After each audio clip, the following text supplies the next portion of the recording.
From the lakes of Minnesota to the hills of Tennessee, across the plains of Texas, from sea to shining sea, from Detroit down to Houston and New York to LA, where there's pride in every American heart, and it's time we stand and say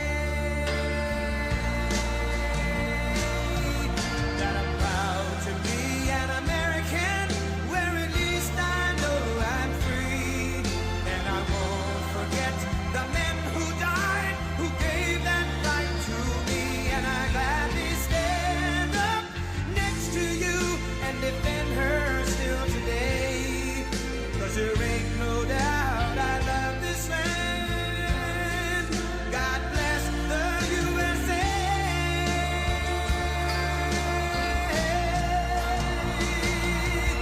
And I'm proud to be an American, where at least I know I'm free, and I won't forget the men who died, who gave that right to me, and I gladly stand up next to you and defend her still today, 'cause there ain't no doubt I love this land. God bless the USA.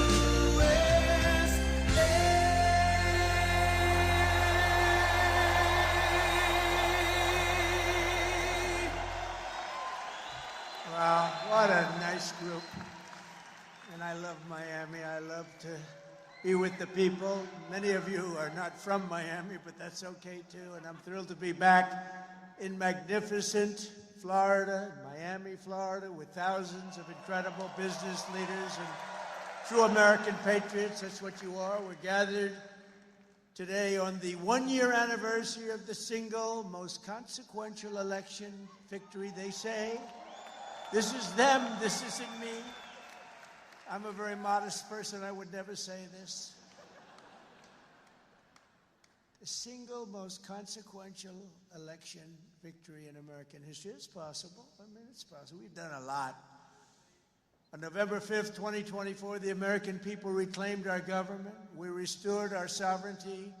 We lost a little bit of sovereignty last night in New York, but we'll take care of it. Don't worry about it. We rescued our economy, regained our liberty, and together we saved our country. On that magnificent night, 365 days ago, you know, I was with a group of very important people, and they say, think of it, last week, just last week, 6 days ago, 7 days ago, they said, you were campaigning 1 year ago. I said, no, it felt like I've been in this position for so long. And it's right.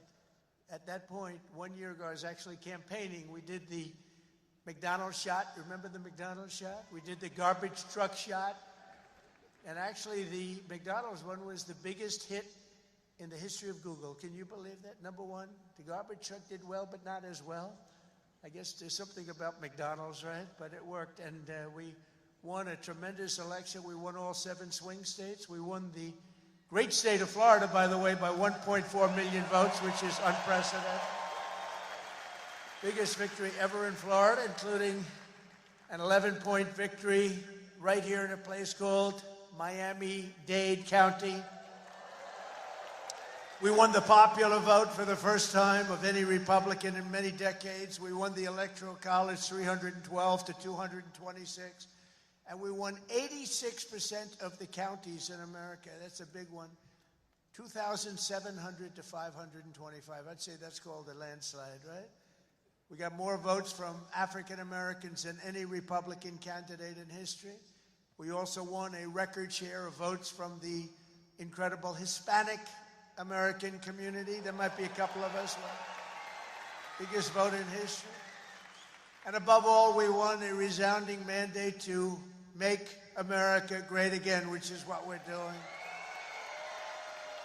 And every day since, I've been fighting to turn the promise made into the ultimate promise kept. We're going to do our job. We have a big job to do. We've done really well. I think it's the best 9 months, they say, of any president, and I really believe that if we can have a few more 9 months like this, you'd be very happy, you'd be very satisfied. But it's been pretty incredible, with trillions and trillions of dollars being poured back into our country by other countries and other places and people. 1 year ago, we were a dead country. Now we're a country that's considered the hottest country anywhere in the world. It's the hottest country. We are now in the hottest country anywhere in the world. And I'm pleased to report that today the United States has the strongest economy, the strongest borders, the strongest military, the strongest friendships, and the strongest spirit of any nation anywhere. We have the greatest economy right now. A lot of people don't see that.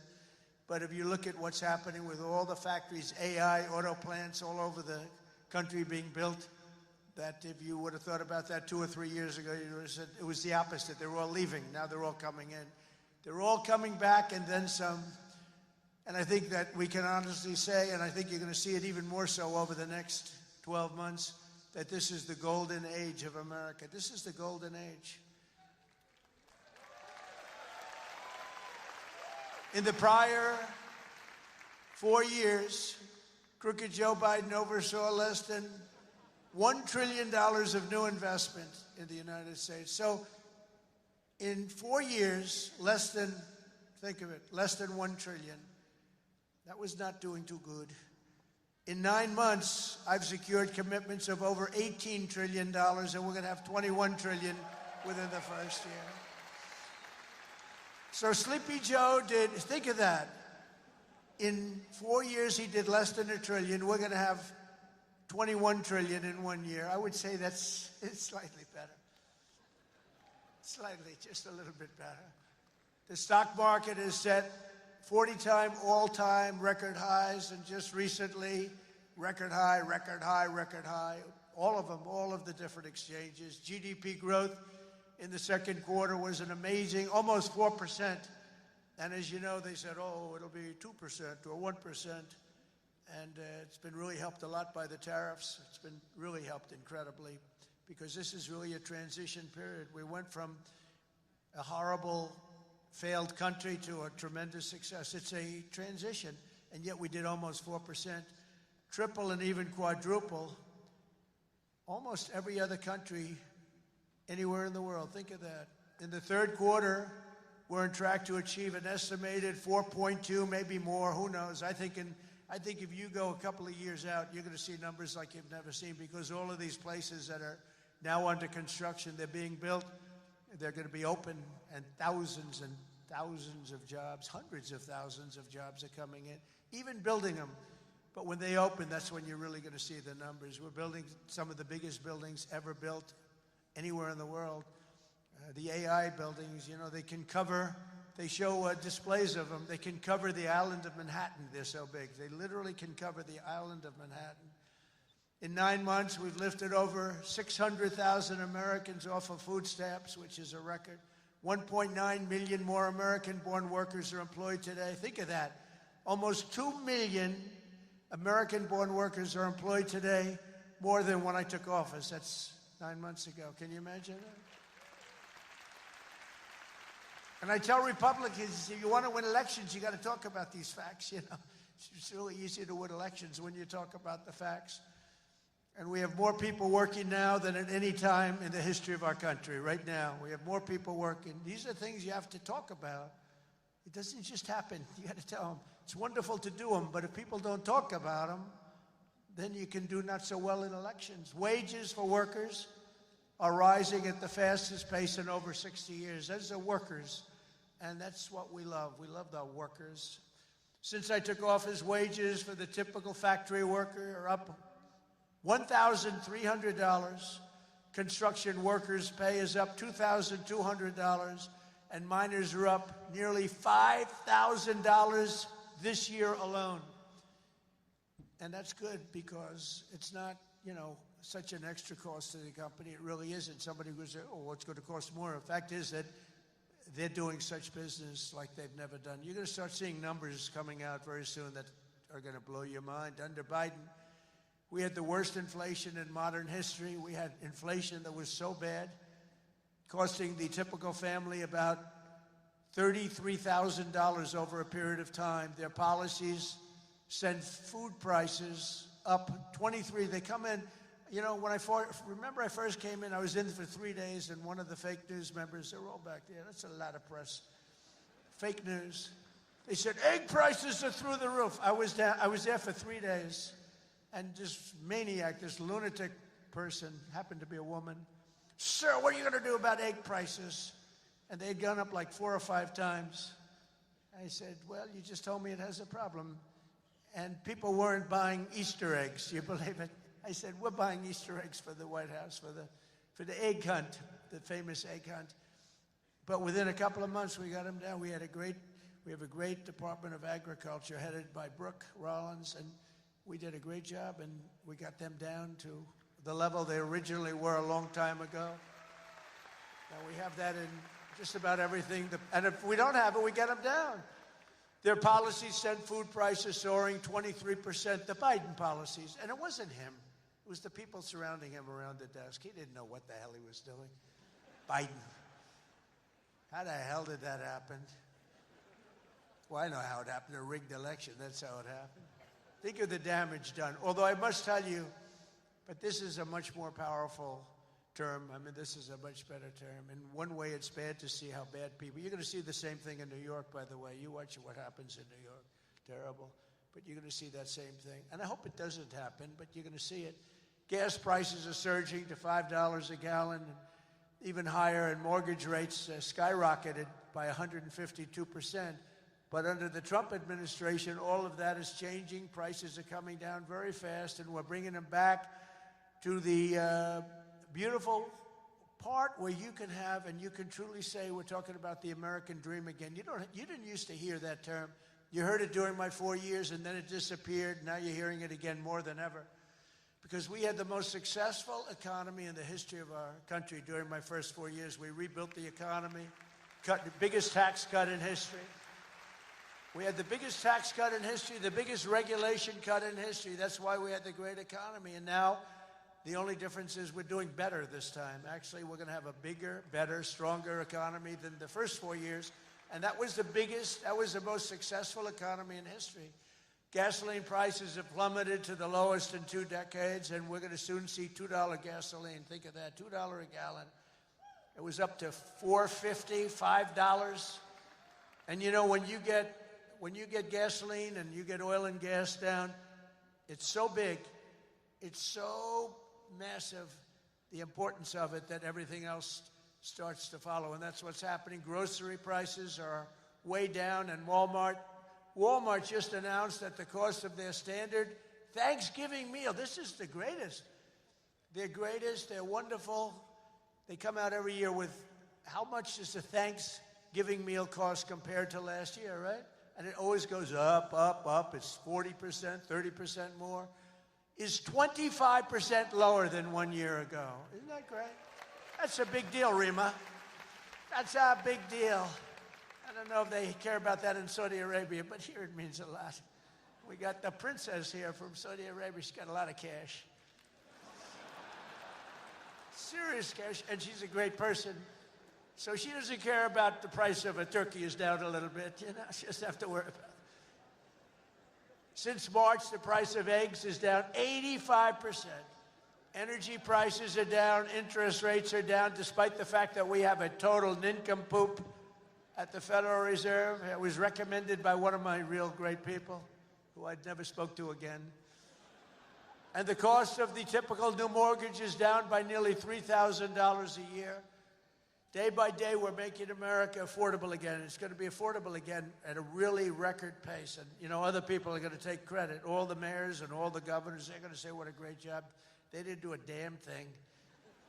Yet as we speak, the Democrats in Congress are trying to put all of this progress at risk and drag us back to the Biden policies of soaring prices, crushing energy costs, massive spending, open borders, let the world come into our country from prisons and from mental institutions, let them pour in, and rampant inflation. That's what Biden gave us, all of those things. With the reckless Democrat shutdown, virtually every Democrat in Congress has voted to hold the American people hostage. In an effort to extort hundreds of billions of dollars in new spending, they're demanding free health care for illegal aliens that just came into our country from prisons and from mental institutions, and drug dealers and drug addicts, and they want to give $1.5 trillion in giveaways that would turbocharge rapid inflation again, as they did the first time. You remember that just a couple of years ago, 4 disastrous years we just had. They were the worst years. Meanwhile, the radical left Democrats are causing millions of Americans who depend on food stamps to go without benefits. They're forcing federal workers to go without paychecks, and they're stranding thousands of travelers at the airports. And you understand it, and they understand it. All because they want to return to the failed Biden policies that created, and also Obama policies. I watched him the other day up talking, well, Donald Trump is a mean person. I'm not a mean person. I just want to have a country that's great again. Is that okay? I'm not a mean person. He's a mean person. He's a divider. He's a divider. Obama, Barack Hussein Obama. And by the way, ask him how he's doing on his museum library. He's got hundreds of millions of dollars of cost overruns. It's come to a dead halt. He built it in not a particularly good location. He's not into real estate, you know. He doesn't know about location. He doesn't know about location. But he built it in a location that's not going to be too good.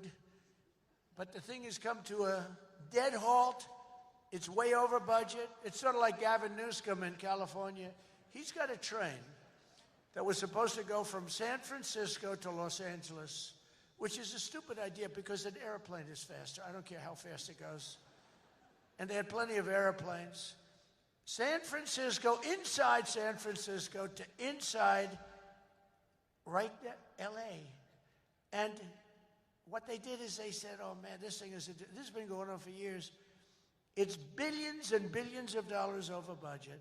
So what they decided to do is cut it so that it doesn't go into San Francisco and into L.A. It goes way short of both. And then they cut it again and again and again. Pretty soon they're going to have like 2 miles of track. Billions and billions of dollars. Totally incompetent. The biggest cost overrun proportionately that I've ever seen. Many, many, many times more. And it's no longer the same. It was supposed to go into the city. Now it's way short, many miles short of the city. So they're going to drop you off and you can walk the rest of the way. That train is going to haunt him. You watch, because he doesn't have what it takes. I tell you that. Slimy guy. He's a slimy one. Maybe that should be his nickname. Slimy Newscomb, right? But he doesn't have it. But you look at that train, it's going to cost him. Republicans have voted 14 times to fund the government. And it's time for Chuck Schumer, crying Chuck. Remember he started crying at the airplanes? They were the worst forced tears. I've known him all his life. He's never cried. But he broke down in tears. He was so devastated. He didn't know why he was crying, but he just thought it was good to do. His people told him this was a good time to cry. Crying Chuck.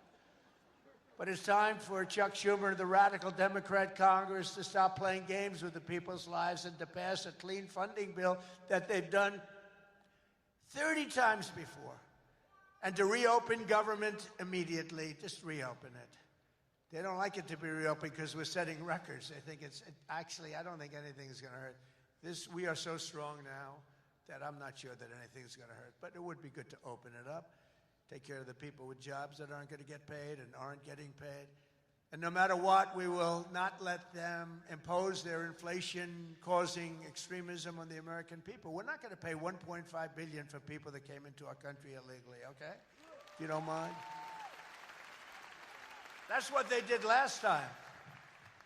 Remember the Inflation Reduction Act? The greatest scam, one of the greatest scams. I would say some of their environmental scams were even bigger, but one of the greatest scams ever, Inflation Reduction Act, and then they admitted it had nothing to do with inflation reduction, remember? But it did actually caused massive inflation. It actually caused massive inflation. But we don't use auto pens in the Trump administration to sign things. We don't believe in that.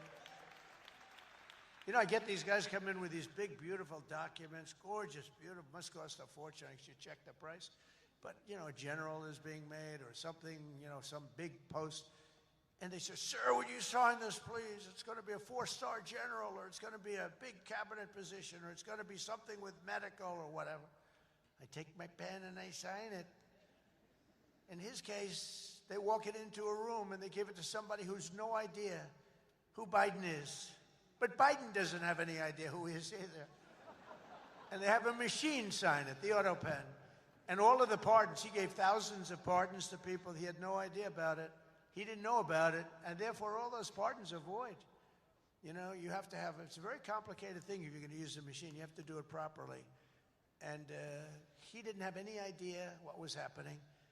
And this is what we had as a president. We don't want that. You have the opposite right now. I don't want to be braggadocious, but you have the exact, I know exactly what's happened.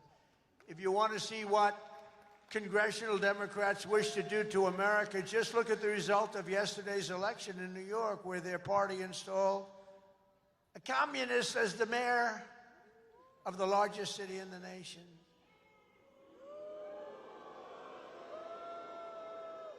Remember, I've said we will never have a socialist elected to any post in our country. I used to say that, and I was right. We skipped socialist, and we put in a communist instead. That didn't work out too well. But as I've warned for many years, our opponents are hell-bent on turning America into a communist Cuba or socialist Venezuela, and you see what happened to those places. For generations, Miami has been a haven for those fleeing communist tyranny in South Africa. I mean, if you take a look at what's going on in parts of South Africa, look at South Africa, what's going on. Look at South America, what's going on. You know, I'm not going to, we have a G20 meeting in South Africa. South Africa shouldn't even be in the Gs anymore, because what's happened there is bad. I'm not going. I told them I'm not going. I'm not going to represent our country there. It shouldn't be there. Take a look at what's happening in different parts of South America. Take a look at what's happening in different parts of the world. But now the Democrats are so extreme that Miami will soon be the refuge for those fleeing communism in New York City. They flee. They flee. Where do you live? New York City, but I'm trying to leave because I don't want to live in a communist regime. I hope it works out for New York. I love New York. I love New York. When I left New York for the White House, it was good, except we had, you know, the telltale signs of trouble because we had a guy named de Blasio. Do you ever hear of him as mayor? He goes down as probably the worst mayor in history. Then he went to Harvard to teach government. Do you believe it? They took de Blasio, and they took that mayor from Chicago, the woman, the one that gets her hair done very expensively, right? Beautiful hair. She got beautiful, luxuriant hair. And they took her, and she's teaching at Harvard. They're teaching government. And then you hear about Harvard. We're trying to work a settlement with Harvard right now for about, like, a lot of money. I won't tell you what, but you'll be reading about it pretty soon. Because what they've done to Jewish people and what they've done to others is pretty bad, I'll tell you. It's pretty bad. Going to cost them a lot of money. After last night's results, the decision facing all Americans could not be more clear. We have a choice between communism and common sense. Does that make sense to you? Common sense. It's common sense or communism. And you know, you take a look back 1,000 years, it hasn't worked. If it worked, we'd be using it, I guess, but it hasn't worked. Our opponents are offering an economic nightmare. We're delivering an economic miracle. We have delivered in 9 months, this is the biggest investment of funds in a country in history by many times. That's good. They want higher spending for government and illegal aliens. We want bigger paychecks for American workers and American families, and that's what we're delivering. You see that. They stand for crime and chaos and corruption. We stand for law and order and justice. Also, strong borders. Boy, do we have strong borders. They put America last. We put America first. We put America first. And as long as I'm in the White House, the United States is not going communist in any way, shape, or form. We'll stop it. We're going to stop it. Stop this nonsense. You know, I said, they were voting last night. You could have a communist or a thug. A communist, and they took the communist, you know. It's pretty amazing. We could have done a little better in terms of candidates. From day one of my administration, I've been fighting every single day to turn around the catastrophe we inherited to make America the best place on the planet Earth to do business. And that's what it is. Right now, we're the #1 place. I'm getting plants approved in 2 weeks. It used to take 20 years before they got rejected.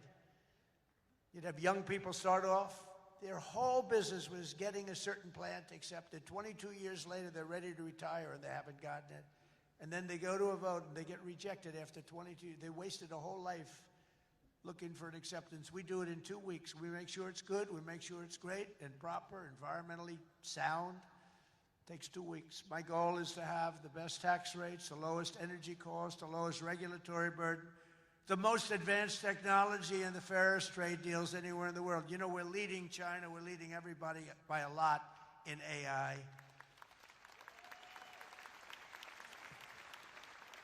And this was my idea, so I'm very proud of it. I said, build your own electric. People would come. We need more electric grid, sir. The electric grid's 200 years old.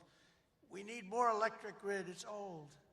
The electricity that the AI plants need alone is double the entire electricity that we have in the country right now. Can you believe it? So I had this idea. I said, we can't fix the old grid that much. We'll fix it up. We'll keep it going. A little Band-Aid here, a little Band-Aid there. It's old. And I said, here's what we're going to do. We're going to let these geniuses build their own electric generation. So they are building their own electric utility plants. They become a utility, if you think about it. They're building the utility and the electric right alongside. This is where they have their transformers and everything. They're building the most expensive electric plants you've ever seen, generating plants. Some by nuclear, some by oil and gas, some by coal as a substitute. They're building them right next to their plant, and they're incredible. People say they've never seen anything like it because these minds are genius. To them, an electric plant is not complicated. To them, an electric plant is better than the people that produce electricity, although Florida Power and Light is doing a lot of plants for people. They're pretty advanced, I have to tell you. But they're building their own juice next to the plant. Isn't that sort of a cool idea? And you know, when I first proposed that, they came into my office with, you know, they have unlimited money, but they were trying to figure out how they can build it because they had no electric of any consequence. And I said, you're going to build your own plant. I'm going to get you your approvals in 2 weeks, 3 weeks, maybe a month if I'm slow. We have a great man, Lee Zeldin, in charge of the environment. He's incredible. And he's tough, too. He's very tough. But they have their approval in 2-3 weeks. You know, they're dealing with the best experts in the world. They know what they're doing. It's amazing when you see some of this stuff come in, designed by guys with 190 IQs, and then you have an inspector who's not quite as smart as that, inspecting it to see whether or not it's okay. And he has no idea what he's looking at. No idea. But I said, you're designing your own electric plant. And they didn't believe it. They come in 2 weeks later, they say, the biggest problem is electric. I said, you can design your own plant. And we're going to have your approvals within 2 to 4 weeks. And they said, he's really serious about it. They thought I was kidding. It was so good, they couldn't believe it. They'd leave and they couldn't believe it. It took me 2 or 3 times to say it. Yeah, they're designing their own electric plants, and it's unbelievable. And then they're going to sell their excess electricity back into the grid. So we benefit in that way, too. In July, I proudly signed into law the largest tax cuts in American history. Now, that's the second time. I did it the first time, but these are even larger, the great, big, beautiful bill. And that includes no tax on tips, no tax on overtime, no tax on Social Security for our great seniors, no tax on Social Security.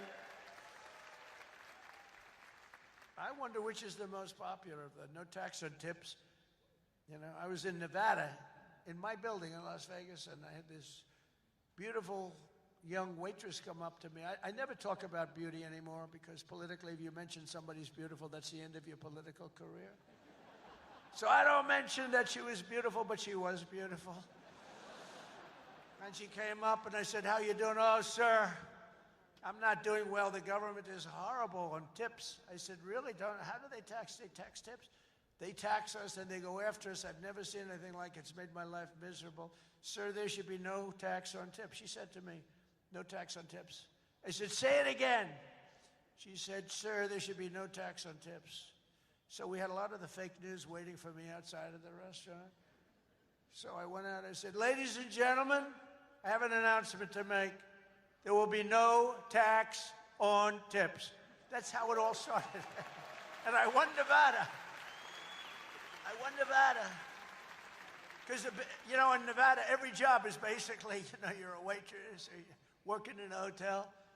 No, that's how it started. So it was amazing. We won Nevada easily, which is usually not a stronghold for Republicans, but it's become a stronghold. So I want to thank the waitress. She did a great job. But when she said those words, sir, there should be no tax on tips, it's amazing. Somebody else would hire a consultant, pay them millions and millions of dollars. They'll come back. And they'll say, sir, I think you should absolutely tax tips. And you'll lose the election. But we also have 100% expensing for all new factories, plants, and equipment so your businesses can write it off all in 1 year. And that's a lot of jobs you're doing and producing. That was, to me, the biggest thing in the first bill. But this is even better because this goes for a 10-year period. Upon taking office, I signed an executive order requiring that every one new regulation, every time we issue a new regulation, think of this, 10 old regulations must be eliminated simultaneously. So if we give you one, you get rid of 10. And so far, for 9 months, we're exceeding that. And it's 30 to 1. For every new one we give, they're getting rid of 30 old, broken down regulations. And we've slashed nearly $1 trillion worth of regulatory burdens. We have regulations that are so old and nobody uses them, but they stymied a lot of production, a lot of jobs. And I did it the first time, and we had the largest regulation cuts in history, and now we're exceeding it this time. So it's big. It's one of the reasons we did so well then, and I think it's one of the reasons we're doing so well now. Again, we have to talk about it, because if we don't talk about it, nobody else, the fake news is not going to talk about it. And we have streamlined permitting for the new energy and mining projects. What used to take decades now takes 28 days. And on day one, I signed an executive order to unleash American energy and officially terminate the Green New Scam. Has anyone ever heard of the Green New Scam? Remember the old thing, global warming, and then it would be too cool? And then they said global cool. They didn't know what the hell to say. So they came up with the greatest, climate change. No matter what, if it goes up, if it goes down, climate change. They're very, very smart people, but not smart for us. They're smart for them. But my policy was very simple. Drill, baby, drill. We're drilling like crazy right now. And to curb inflation, we've slashed the size of government for the first time in years, and we're waging total war on waste, fraud, and abuse like we've never done before. Since January, 100,000 bureaucrats have left the federal payroll. Government spending is down 2.5% this quarter compared to 1 year ago. Think of that. And in stark contrast to last administration, 100% of all new jobs created in America under my administration have been created in the private sector. 100% of the jobs have come from the private sector. Otherwise, you don't have a country. I mean, I love government workers, but if you have all government workers, you don't have a country, do you? At the same time, my tariffs are bringing in hundreds of billions of dollars and are helping slash the deficit this year by more than 50%. Did you see the numbers? We're going to be down 50%, anywhere from 25 to 50, but closer to 50%. Who would think that one? Those are big numbers. Now, take that out 2 or 3 years. To embrace a vital industry here in Miami, I've also signed historic executive orders to end the federal government's war on crypto. Crypto was under siege. It's not under siege anymore because it's a big industry. It's a big industry, and I have a lot of people that are great people, great business people. They're in other businesses, but they're in crypto too. And it takes a lot of the pressure off the dollar. It does a lot of good things, but we're into it. Biden was vicious on crypto. They were going after these crypto guys. It was terrible. They were under indictment. but I got indicted too. I got indicted. I made a phone call. Congratulations on your victory. He made a phone call. Let's indict him. These people are the worst. Then they say, he's gone after Comey. They indicted me. They impeached me. They did everything. It's unbelievable. Who the hell else could have taken that? Do you guys know anybody else that could have taken it? I don't think so. A lot of people say, you're the only one could have taken that. I don't know if that's true, but there aren't too many. We're making the United States the Bitcoin superpower, the crypto capital of the world, and the undisputed leader in artificial intelligence. We're leading China by a lot. Don't forget, if we don't do the crypto properly, China wants to do it. They're starting it, but they want to do it. Other countries want to do it. If we don't do it, it's a big industry. We're honored to be joined today by a man who has been a true champion for many of these bold policies. He really has. He's been a great guy. He was a little late in his endorsement of me, I'll be honest with you. He endorsed me. You know, these guys that endorsed me after I won, I don't know. Sir, I'd like to endorse you. No, I won the election. Nah, he is a good man, actually. I've known him a long time. He's helped turn the area into one of the hottest markets in the country and one of the greatest cities in the world. Miami Mayor Francis Suarez. Please, Francis, come up.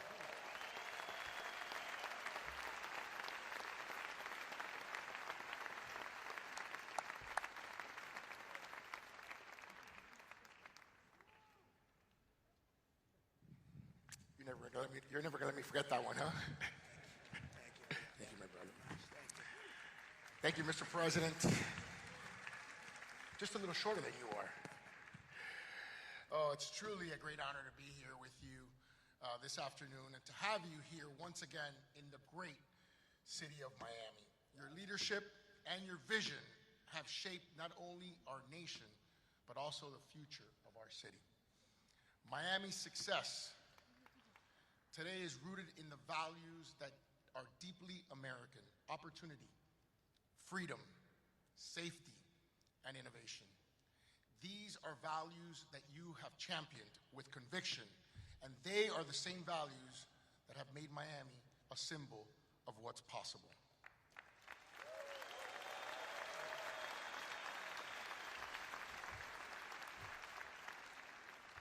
When people believe in the promise of America, Mr. President, I want to personally thank you for your continued support of our vision for this city. It was an honor to stand beside you in the Oval Office when you announced the next year's G20 right here in the city of Miami.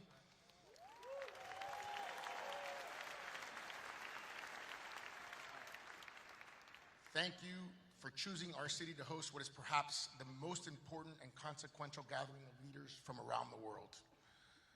Miami has come a long way, and we will rise to the occasion, Mr. President. On behalf of the people of Miami, it is my privilege and honor here, on behalf of my wife, the America Business Forum, Nacho, Sergio, and everyone, to give you. You like real estate, right? I do. Yeah. This is a key that opens some really nice presidential library real estate.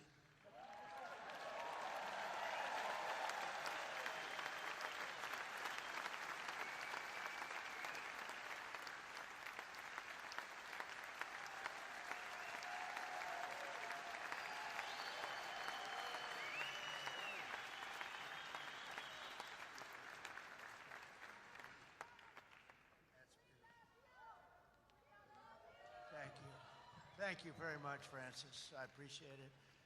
And you know, he's really a special guy. I'm going to take this, I'm going to put it in the White House, and then I'm going to move it to Doral in about 3.5 years. We put it right in Doral, right? In the lobby of Doral. A lot of people from Doral. Well, thank you. That's a great honor. I also want to thank a man who's been unbelievable in terms of Israel and so many other things. He was a great real estate developer. He had a great personality, and you need a personality for this. And I said, he's just as good as there is, and he's done so well. And you look at what's happened with Israel. We have peace in the Middle East. Can you believe it? Peace in the Middle East. And he's special envoy Steve Witkoff. Steve, where are you, Steve? Wherever you may be. Where are you? Steve, thank you. What a job you've done. Thank you very much for What a job he's done. That guy's got that personality. Now, I wanted a deal maker, but, you know, a lot of deal makers don't have good personalities. You end up in a war. They make the deal, but you end up in a war. This guy, everybody loved him for years. I've known it. And he was the right guy for the job. Peace in the Middle East, 3,000 years. They've never had peace in the Middle East. We're going to have it, too. We're doing well. Just keeps going along. And we just had a meeting. It's even more and more so. And so many people in this room are very much into Israel and the Middle East. And it's been amazing what we've been able to do, and you've done such a big part of it, along with a very special young genius named Jared Kushner, who helped you so much. Stand up, Jared. And he's the father of the Abraham Accords, right? He's the father of the Abraham Accords. And by the way, my granddaughter, Arabella, would you stand up, Arabella? She looks so great.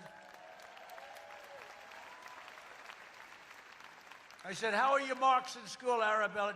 Grandpa, I have all A's and A+, you know that.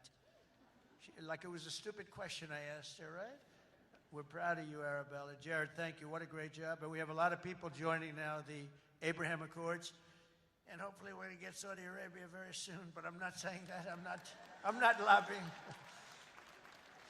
No, but we have a lot of people. We have a lot of people that are coming aboard. You know, the key was when we took out the nuclear capability of Iran, all of a sudden everybody said, wow, that was nice. They've been wanting to do that for 20 years. Saudi Arabia's ambassador to the United States, Princess Rima, thank you very much. Please, stand up. Thank you. Thank you very much. Say hello to everybody. Say hello to a great group of people in Saudi Arabia. Thank you. Stephen Miner, Mayor of Miami Beach. Stephen Miner. Where is Stephen? Thank you, Stephen. Thank you. Good job you're doing. Excellent. Thank you, Stephen. The Mayor of Coral Gables, Vince Lago. Vince Lago. Thank you. Great job, Vince. The Mayor of Doral, I love Doral, and I like this woman a lot, Christy Fraga. Christy. Where's Christy? Thank you, Christy. I like Doral. We also have Commissioners Damian Pardo, Laura Dominguez, Ralph Rosado, Miami-Dade Supervisor of Elections, Alina Garcia, the president of FIFA, Gianni Infantino. FIFA, where's Johnny? Whoa. Johnny, my boy. I didn't know he was going to be here. He's big stuff. And the world, look, you know, Johnny and I worked the deal originally, and it looked like I wasn't going to be president because it was in this term, right? So when they rigged the election, I said, oh, man, I have to run again because I want to be president when they have the World Cup, right? And look what happens, Johnny. I'm president when we have the World Cup. It wasn't supposed to be that way. But I can only tell you that the tickets are selling at numbers and record like they've never sold ever before. I heard you just told me that they're doing record business, right? We had the World Cup coming. Think of it. We have the World Cup coming. We have 250 coming, and we have the Olympics. 250 is 250 years of age. And we have UFC at the White House, by the way, on June 14th. That's going to be at the White House. That's going to be a tough ticket. That's UFC. But we have, think of it, Johnny is there with FIFA, and we have the Olympics. We have it all coming. It's all this thing. I'm glad I'm sort of happy the way things worked out, you know? It's turned out to be as good as it could be. I think we've made more progress than we ever could have made in the second term. I think this is really more progress being made. We also have Formula One CEO Stefano Domenicali, and where's Stefano? Very good. That's big stuff. We have a lot of big people here today. We also have a gentleman who called my election successfully. He said, and Donald Trump will be the next president of the United States. Got a great voice. Brett Baer. Where's Brett Baer? Brett Baer. Where is he? And his son is with him, Paul. Paul's a very good golfer, so is Brett. Thank you, Brett. He's doing an interview with me right after the... Oh, is that Paul? Oh, stand up, Paul. Paul, did we take your father easily in golf? Tell me, huh? That was easy, right? Get ready. We'll do it again. Thank you very much, Paul. You look great. Also, I want to thank your two great senators, Ashley Moody and Rick Scott. And, you know, I just left them. Believe it or not, I had a meeting with all the senators this morning. I gave them my vision because, frankly, it's always nice to have good vision. And they are two terrific senators, and they're in Washington working hard, and they were going to come. And I said, do me a favor, stay back and work on the things you're working on. They're working on really things. And Ashley is in the election. Rick just won his election. They're two great senators that you have right here in Florida. So that's really good. And they're working to make America great again. So I said, stay back in Washington. Together with many of the people here today, we've achieved more in 9 months than most administrations achieve in 8 years. It's true.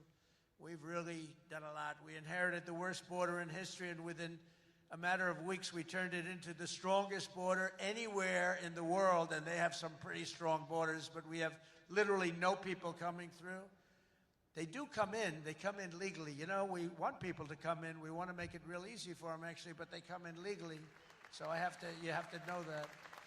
We just don't want criminals coming in. We don't want people from prisons. We don't want prisons dumped into our country like Venezuela did. They emptied their prisons into our country. We don't want that, right? For months in a row, 0 illegal aliens have been admitted into the United States. 0.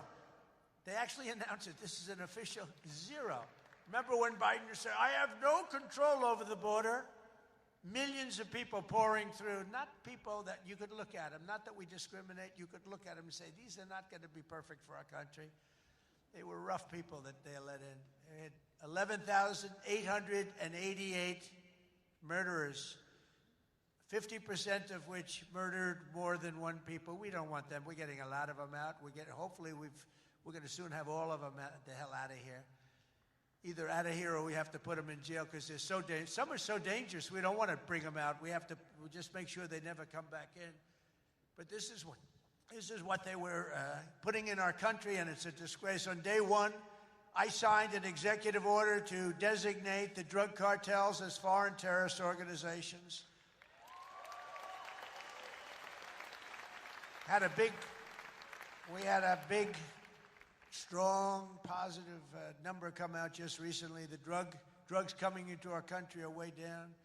I'll tell you where they're really way down is drugs coming in through water.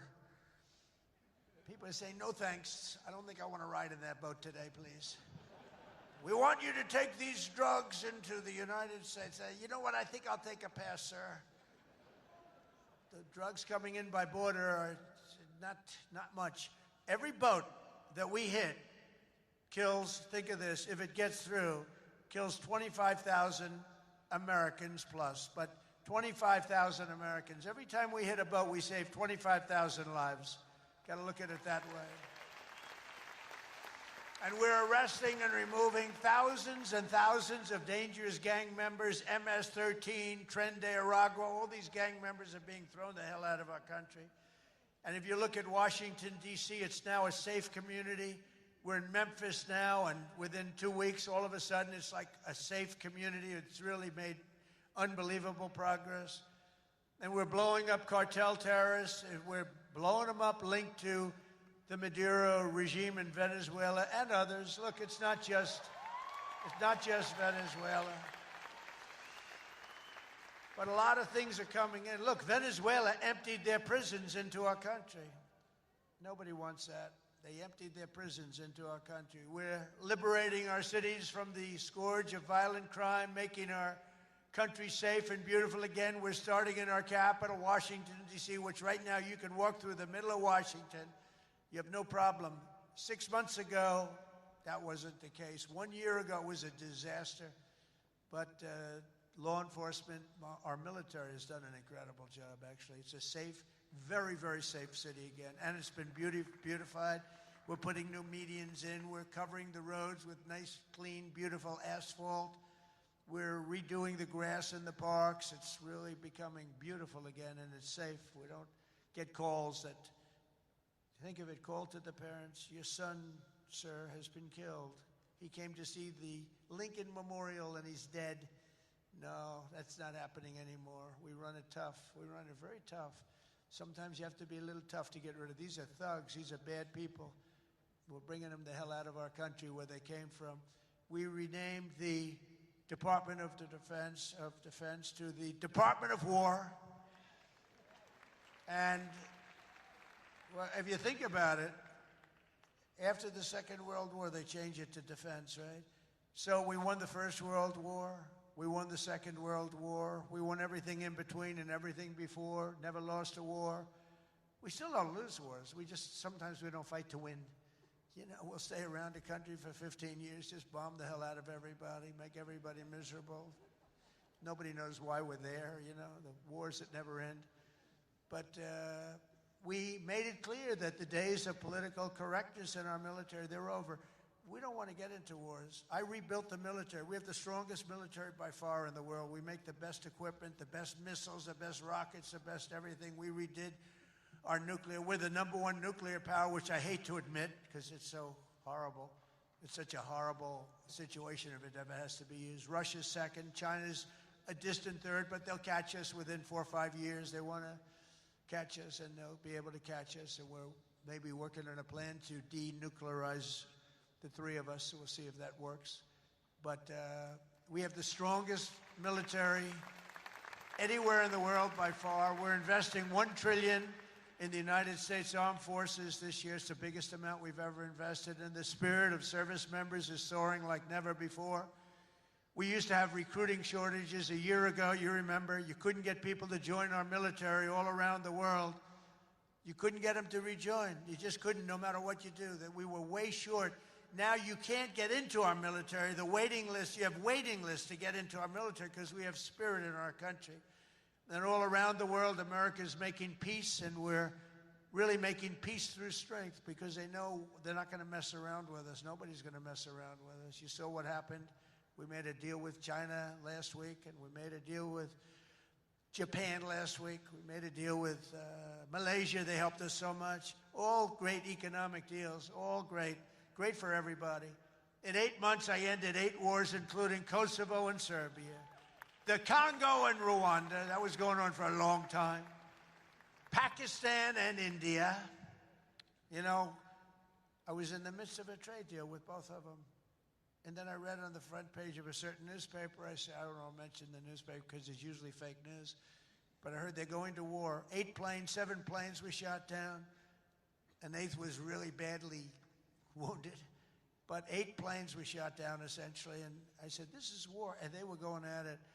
And they're 2 nuclear nations. I said, I'm not going to make any trade deals with you guys unless you agree to peace. No way, this has nothing to do.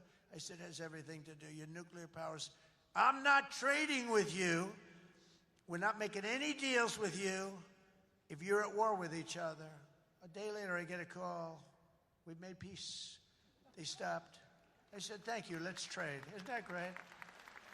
Tariffs did that. You know what? Tariffs. Without tariffs, that would have never happened. Israel and Iran, Egypt and Ethiopia, Armenia and Azerbaijan, and Cambodia and Thailand.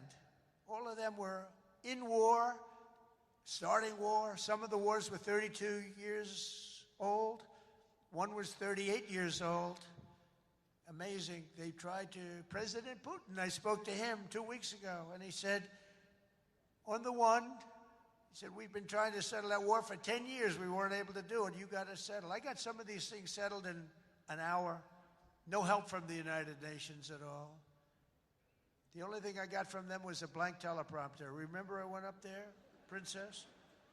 Ladies and gentlemen, on behalf of the United States of America, President Donald J. Trump, I'm looking at the teleprompters, and I have all my friends, including your family, sitting out there, 158 leaders, some in beautiful silk white robes, others in bad shirts, bad ties, and some in beautiful shirts and ties. But they're all the leaders, 158 leaders. And they're saying, President, and I'm walking up to the President Donald J. Trump, and I'm looking at the teleprompter, stone cold blank. They did it on purpose. And I think I gave my best speech. That's what I was told.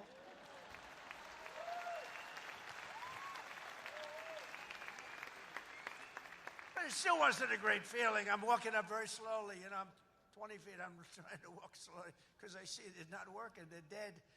They did it on purpose. But it worked out okay. Not great people. Most important of all, for 4 weeks ago, and this is very important, we brokered the historic peace deal that ended the war in Gaza. And it's a serious end, too. You know, I read a lot of people, oh, it's very tenuous. Jared and Steve, I don't think it's tenuous to you. I hope it isn't, because otherwise I'll have to cross it off. I'll have to say I only ended 7. But that was a tough one, right? That was a tough one. But there's nothing tenuous about it. It's a serious end. Gaza has been a disaster for so many years, and I think it's an end. I think you're going to see some tremendous things happening. We just had a meeting just before I got up, and some great things are happening. And with Israel and peace in the Middle East, it's amazing, actually, what they've done. And what you two guys have done have been incredible. True. On day 1 of my administration, I signed an executive order to slash federal funding for any school that pushes critical race theory or transgender insanity on our youth.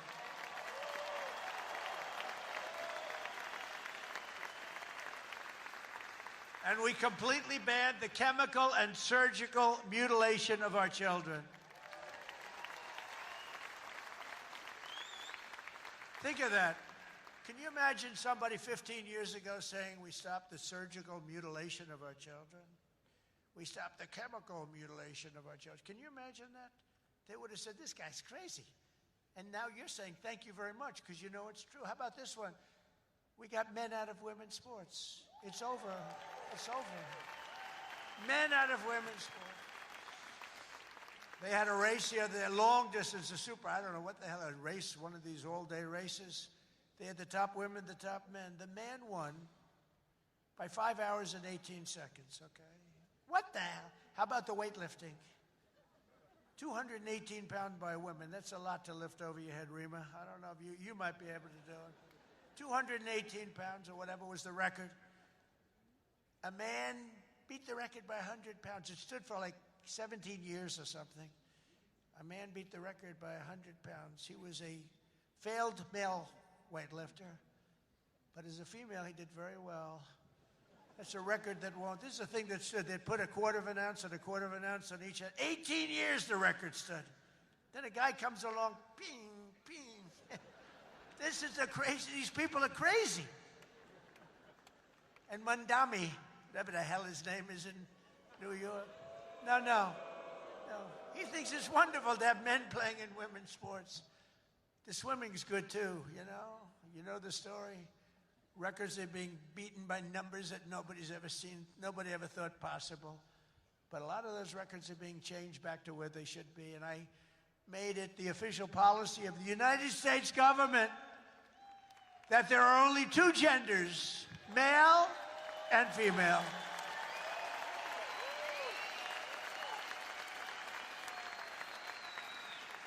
And we're restoring the name of a great president, William McKinley, to Mount McKinley, the beautiful Alaska mountain I renamed. Think of that. They took the name of McKinley. He was a great president. He was assassinated. He was a great president for tariffs. He was the tariff king, and he made our country very rich. And then Teddy Roosevelt spent the money on the Panama Canal and many other things. And everyone thinks Teddy was a great president. He was. But the one who built all that money was McKinley. So we renamed the mountain back to Mount McKinley. Is that okay? I think so. You know, I'll tell you what, who's happy about that is the great state of Ohio. He was governor of Ohio and became president, did a great job, made the country very rich. He was killed. Mount McKinley was named, and then the name was taken off. And we put it back on. And I renamed the Gulf of Mexico to the Gulf of America. That was an easy one. That was an easy one, Johnny. That was easy. You know, I looked, we have 92% of the shore. I used to say when I was a child, I'd say, how come it's called the Gulf of Mexico? It's mostly America. You know, all the way, it wraps around Florida, all the way up. It's 92% of the shoreline. I said, I think to me it's the Gulf of America. Little did I know I'd have the chance to do it. I did it very quickly. For years, our country was run by radical scoundrels and far-left bureaucrats who created one catastrophe after another, wrecking our economy, erasing our borders, and surrendering America's power and standing all over the world. But after just 1 year since that glorious election, I'm thrilled to say that America is back. America is back. Bigger, better, stronger than ever. And in conclusion, jobs are returning, businesses are booming, and America is respected again, perhaps like never before. Our country is respected again like never. They were laughing at our country. We had a guy who couldn't walk up a flight of stairs. He kept falling. It's very embarrassing. You know, at Air Force One, I go, "Sir, would you like the short stairs or the long?" I say, "Give me the long every single time, please." The short ones, they call them the children's stairs. I don't want the children's stairs. Doesn't look so good coming out of the children's stairs. Now, if the weather's bad, it's okay, right? If you don't mind. But the communists, Marxists, socialists, and globalists had their chance, and they delivered nothing but disaster. And now let's see how a communist does in New York. We're going to see how that works out. And we'll help them. We'll help them. We want New York to be successful. We'll help them a little bit, maybe. For all of these failed and discredited, really discredited if you think, ideologies of the past, their day is over, their grip is broken, and their time is absolutely done. The golden age of America has begun, and we are just getting started. It's a golden age like you've never seen before. From the steel mills of Pittsburgh to the oil wells of Houston, from the car plants of Detroit, and those car plants are pouring into our country, to the coal mines of West Virginia. Those coal mines are opening up one after another. Clean, beautiful coal. You're not allowed to use the word coal unless you say, in my administration, unless you use 2 words before it. Clean and beautiful. Biden would say, unless you use 2 words before it, here you go, clean. He said, what happened to the other word? Remember those things? He'd say 3 words and mean 2. But the West Virginia mines are doing unbelievable now. Wyoming is doing unbelievable. It's clean, beautiful coal. And from the bright lights of Las Vegas to right here in beautiful Miami, America is proud. America is confident. America is growing and successful. America is a great nation again. We're a great nation again. It's happened faster than I thought. I'll be honest again. We're respected by everybody. We are really, you see the way I get treated. I get treated that way. I guess a little has to do with me, but a lot has to do with the fact that I'm representing this country. America is respected again. America is a great nation again. The American dream is surging back to life, and we will never let the American dream die. Together we will make our country stronger, richer, safer, freer, and greater than ever before. And every day my administration will fight, fight, fight, and America will win, win, win. I want to thank you, Miami. I want to thank you, Mr. Mayor. I want to thank everybody for being here. God bless you, and God bless America. Thank you very much. Thank you, everybody. Thank you.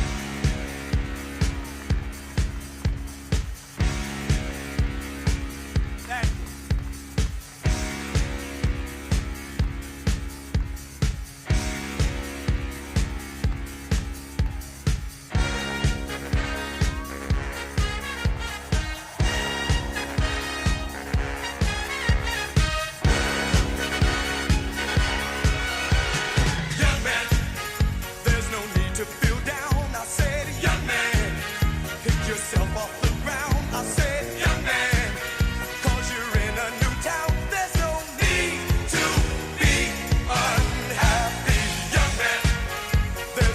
You can go, I said, young man, when you're short on your